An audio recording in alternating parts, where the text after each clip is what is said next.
Thank you very much for joining us here. This is Business at 9 and I'm Nivedna Prabhu. Let's begin with our top focus. Former President Donald Trump has once again threatened to significantly increase tariffs on India, criticizing, in fact, the country for its high trade barriers and ongoing purchases of Russian oil and military equipment.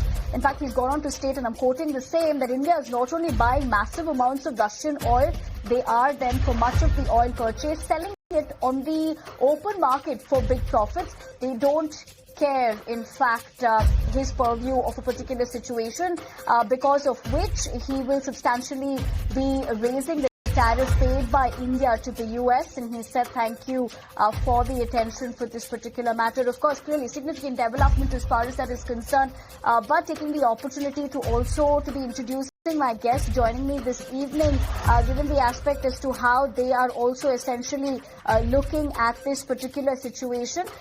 In fact, joining me on the show is retired Major General Ashwani Siraj, defense expert and geopolitics experts, as well as Brigadier Vinod Datta, Kargil War veteran, former DY Assistant Chief, IDS. Good evening to the both of you, gentlemen.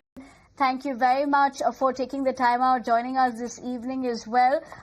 Brigadier Vinod Datta, let me begin with you, sir. Given the aspect of, let's just begin with how are you looking at what has been stated, and more importantly, is his sudden focus on India's Russian oil imports an excuse to mask the fact that his own policies failed to curb Moscow's influence? Well, you see, if you see, Donald Trump has been giving statements which are not mature enough, and by no stretch of imagination, they give any, semblance to any statesmanship or a political leader of his stature. So India has also been, following a policy of wait and watch. Though India has increased its intake of oil from USA, and USA substantially controls a lot of oil across the world. But India, by no stretch of imagination, will going to follow the mandate of USA. India is going to take a decision which is in the best interest of the nation. And India is also not going to, sever its relations with Russia. Because if you go back in history, you will find that America is not a very, dependable ally.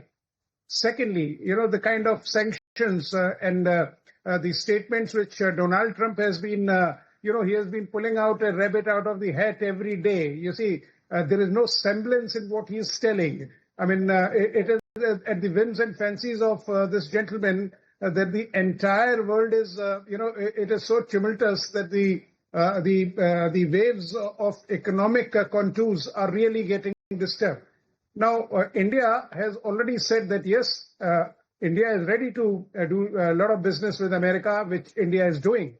But India is not going to, follow the dictate given by Trump, because they are, part of his whims and fancies. And India is going to see the interest of the nation first. And even if America puts sanctions, America has done it in past also. So India is not going to take it, and India is not a small pushover, both as far as the economic spectrum is concerned, as well as the political things are concerned. So Donald Trump should understand and should not lose a biggest market. Now, India is a very big market, and a lot of countries are looking at India, because India is the only country which is showing a very, very upward trajectory as far as the economic spectrum is concerned. So America, by its policies which are totally Trump-centric, should not sour relations with India. And India is also going to follow, because I think good sense will prevail in Trump, and it is going to understand that India is definitely a very good ally as far as business is concerned, as far as trade is concerned, and as far as military equipment is concerned, because India is a very, very, big market as far as defense equipment is concerned. And as it is, our dependence on Russian equipment is about 36%, which has drastically come down from 80 to 85% from the East European bloc. So India is going to follow a policy which as you make those competitive opening remarks. You're absolutely right, given the way that you're looking at it as to how this could backfire. But we'll, of course, get speaking about the other aspects of how this is unfolding as well. But Major General Shivaj, I'm going to come back to you if you could just give me a couple of more minutes, because before I come back to you, we're also going to be talking about the timing of the statement that has come in. And having said that, we're going to listen into what the Prime Minister, in fact, had to say just 48 hours ago, and then we'll continue this discussion. आज दुनिया की अर्थव्यवस्था कई आशंकाओं से गुजर रही है। अस्थिरता का माहौल है। ऐसे में दुनिया के देश अपने अपने हितों पर फोकस कर रहे हैं। अपने अपने देश के हितों पर ध्यान केंद्रित कर रहे हैं।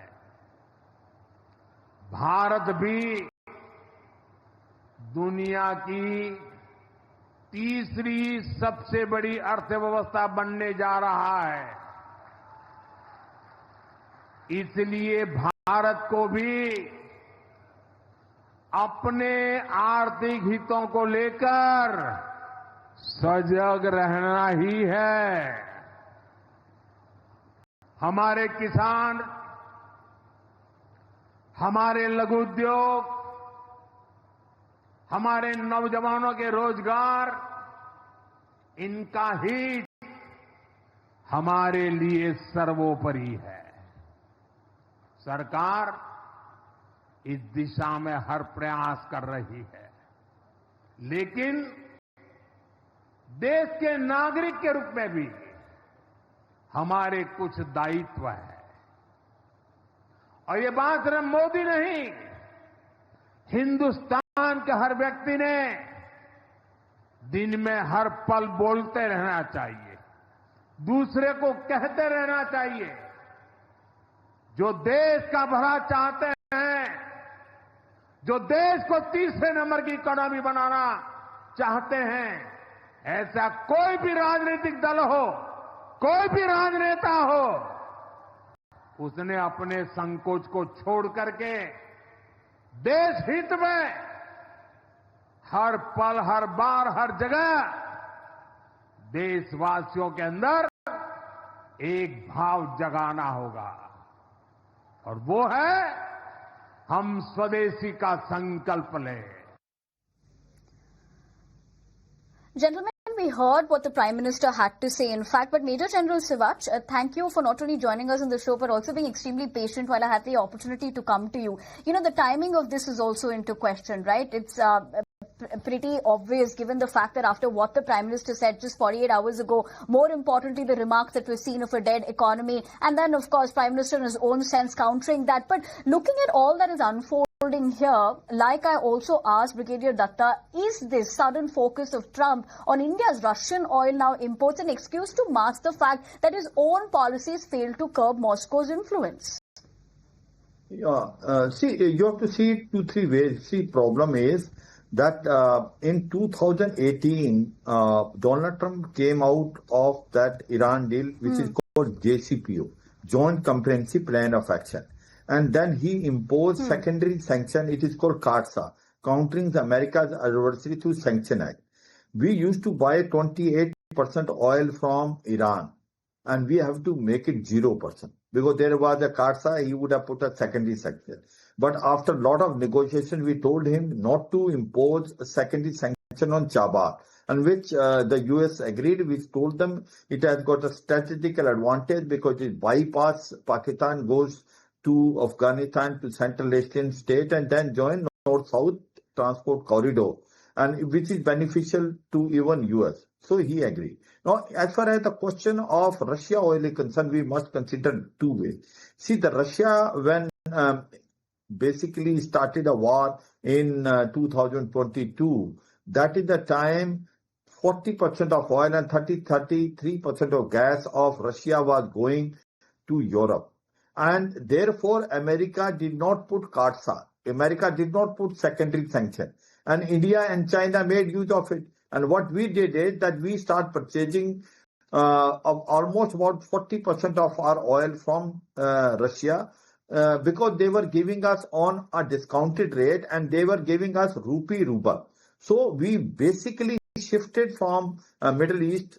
We were buying from, say, Iraq. We were buying from Saudi Arabia. We were buying from UAE. And we reduced that and we bought 40% from Russia because it was so beneficial to us. And so is the China. And what we did it, thereafter we refined it and we sell interjecting it you, to but what I Europe. want to come back to is that while you're, of course, like you're pointing out, but is this blame game aimed at shifting attention away from the US's own long-term funding of the war, funding that continues under both the leaderships? Yeah, no, I know. I'm coming on that only if you listen me out. So Is what it happened really about the oil or the failure?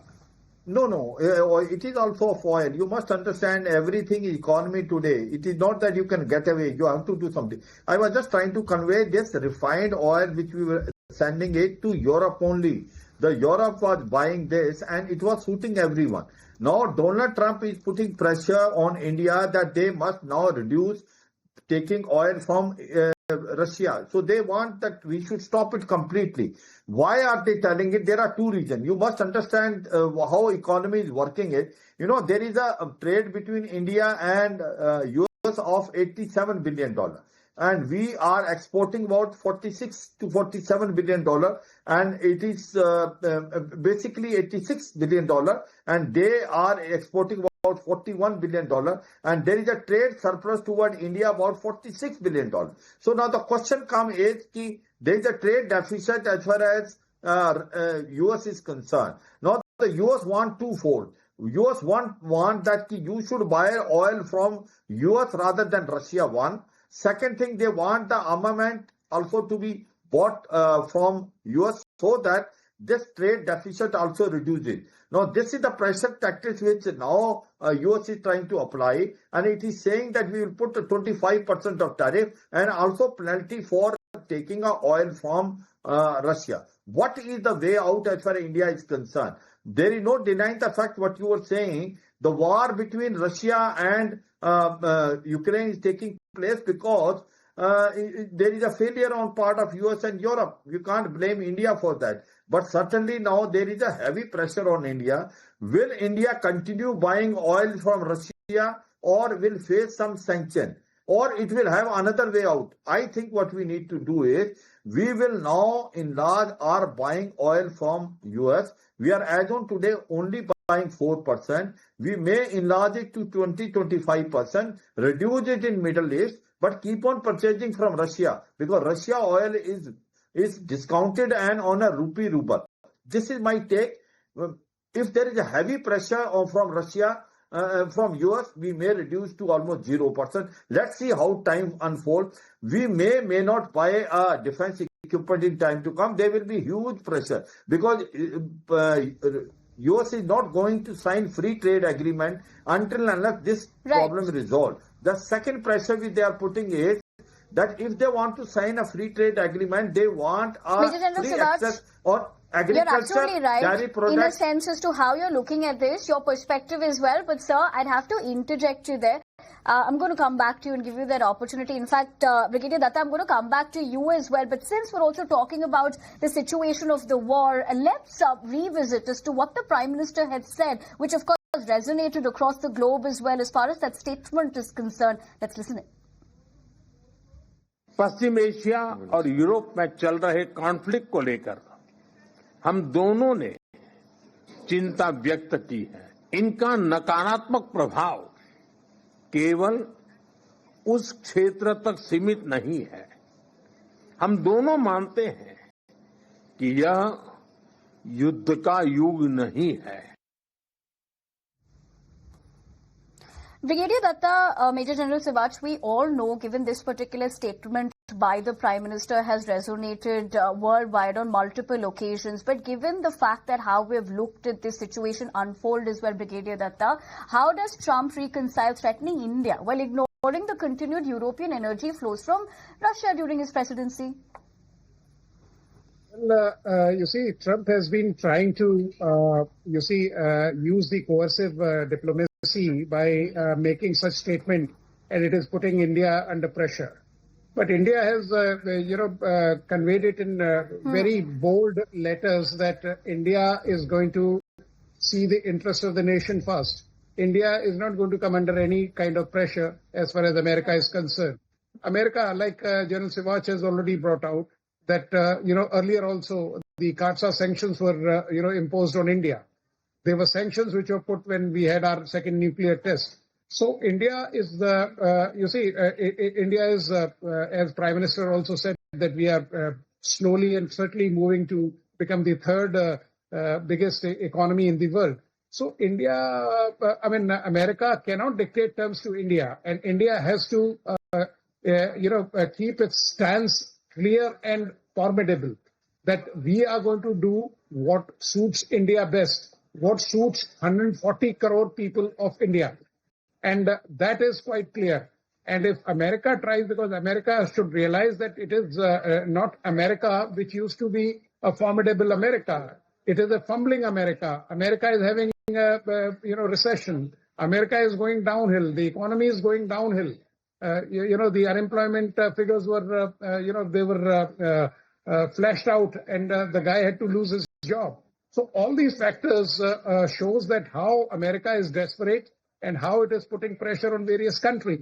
And America is losing ground. So America should try to, consolidate themselves, collect themselves, and show a very confident America to the world.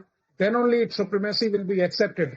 Otherwise, there are other economies which are likely to replace America in the years to come.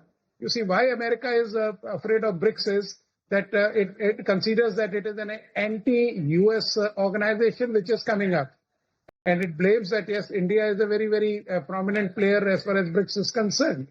But India, they should realize that we are not, any country specific. We are not any business specific. We are not any continent specific. We are doing all these things in the best interest of our nation. For us, our nation comes first. Our people come first. And that's what we are going to pursue. And India is a, power to reckon with. And we will be writing the history in the years to come, because it is an Asian century. And China and India are two very formidable powers which will be writing the history in very, very bold letters. Brigadier Datta, as you pointed out, of course, on multiple occasions, just in the past couple of days, we have seen how the nation's interest has been put first. That also echoed in the parliament with Piyush Goyal, the Commerce Minister, also stating that. But given the aspect of what you have put into context, the bigger question is then, given these particular statements made by Trump also, who is really responsible for the war? Putin, Zelensky, Biden, Macron, London, North Korea, Beijing, New Delhi, or even probably now, he might come up with the fact that given the kind of sometimes unreasonable statements Trump comes up with, that perhaps on a lighter note, this is aliens are responsible, Major General Sivach. You never know what to expect from him. Naturally. See, he's a businessman. You must understand, we know it what we are expecting from RB. He has already signed basically this free trade agreement with 4 or 5 countries. And he has given them not a very fair deal. He has signed with Japan, he has signed it with Philippines, he has signed with Australia. So he's a businessman, he's going to put you under tremendous pressure. The point today is, there has to be a medium wherein India also stand to gain and also US. It is to be beneficial to both. My point is that in time to come, by end of this month, we will sign an interim agreement with US, and we are going to sign a free trade agreement in another 2-3 months. But the point coming is, it will be give and take. See, we have got 2-3 things to see. We want to save agriculture as well as dairy products and MSME from direct involvement of American goods, because this will create a lot of economic stress, because these sectors are vulnerable. But at the same time, if there is a trade surplus as far as India is concerned, the US is going to put pressure, and I think the way out is that instead of reducing the oil taking from Russia, we will reduce it from the Middle East and increase it from US, so that US also feel it that the trade deficit is reduced. And second thing is, in time to come, if it is transfer the technology, We may purchase some armament from that. So the point is that if there has to be a deal, it has to be beneficial to both the countries. It can't be one-way traffic the way Donald Trump wants. That we are not going to agree. But we must understand that the type of tariff which it has put on 25%, if it continue for this thing, your textile industry will be nowhere because you will not able to export. They will not be competitive compared to Vietnam, even to Bangladesh, which is only about 20%, and also to Indonesia and China. So we have to be very, very careful. People who are working on that, Piyush Goyal and all, they are very, very alert. So we are knowing it, what need to be done as far as the interest of India is concerned. It is a Donald Trump tactic to put you under tremendous pressure and then sign something. So my point is, please understand the economy of the world. This is going to happen. You have to reduce this trade deficit, and the way trade deficit is, purchase more energy from US, reduce it from the Middle East, keep on buying from Russia, because Russia gives you on not only on a discounted rate but on a rupee ruble, and you don't need a dollar for that. And at the same time, try to now buy some armament if it is feasible. We have already said no for F-35, but we may agree in case if they give a better deal of transfer of technology. So my only issue is that you cannot blame it India for what has happened between Russia and Ukraine. For that you have to blame the Europe. Europe was buying gas and oil, and whatever oil we have bought it, refined oil has gone to Europe. So that Donald Trump must understand that if the war has basically not been stopped, it is due to the poor strategy which is adopted US as well as by Europe. The Europe was totally dependent on Russia for gas and energy. So they must not point a finger toward India. India will do what suits her, but in a given circumstances, it has to be give and take because the tariff is between two countries. Now, when you put the tariff, what happened? That the moment a tariff is put, your products will become costlier there in US. So they will not be competitive. Someone else will now, item will be sold. Second thing is, there will be inflation in US. There will be, already there is a problem there. There is a $33 trillion debt. So even US has a problem. But only problem is that if the tariff of India is higher than the tariff other countries. You're making pertinent points. You're right. That's something that Brigadier Datta also pointed out, the reality of what is unfolding there. But for the moment, I have to only interject you, given the fact that I'm afraid we're short of time. But having said that, thank you very much for joining us on the show, sharing with us your perspective and